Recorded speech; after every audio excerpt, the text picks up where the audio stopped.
দর্শক, চলে এসেছি ছোট গড়কই মেলায়।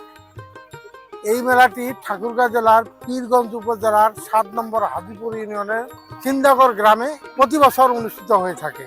মহাশিবরাত্রির দিন থেকে শুরু করে 3 দিন ব্যাপী এই মেলাটি স্থায়ী হয়। এই মেলায় সনাতন ধর্মাবলম্বীরা আসেন তাদের মনের আশা পূরণ করার জন্য, অনেকে আসেন রোগ মুক্তির জন্য, অনেকে আসেন সন্তান লাভের জন্য। তারা প্রথমবার এসে এখানে মানত করেন এবং পরের বছর যদি মানত পূর্ণ হয়, পরের বছর আবার সেখানে তারা দক্ষিণা নিয়ে আসেন। তো দর্শক, এই মেলায় বিভিন্ন এলাকা থেকে অসংখ্য দর্শনার্থী এসেছে। তো মেলাটি এখন আমি আপনাদের ঘুরে ঘুরে দেখানোর চেষ্টা করব। সিন্দাগড় গ্রামের শিব মন্দির প্রাঙ্গণে ছোট গড়কই মেলার ভক্ত ও দর্শনার্থীদের ঢল নামে 3 দিনের মেলায়।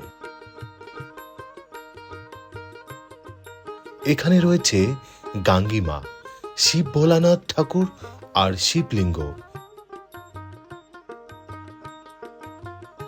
এখানে আগত দর্শনার্থীদের রোগ মুক্তি, সন্তান কামনা আর মনের আশা পূরণের মানত করে থাকে দর্শনার্থীরা। তো প্রিয় দর্শক শ্রোতা, গ্রামীণ জনপদের গড়কই মেলার আজকের এই ভিডিওটি ভালো লেগে থাকলে সবাইকে দেখার সুযোগ করে দিন।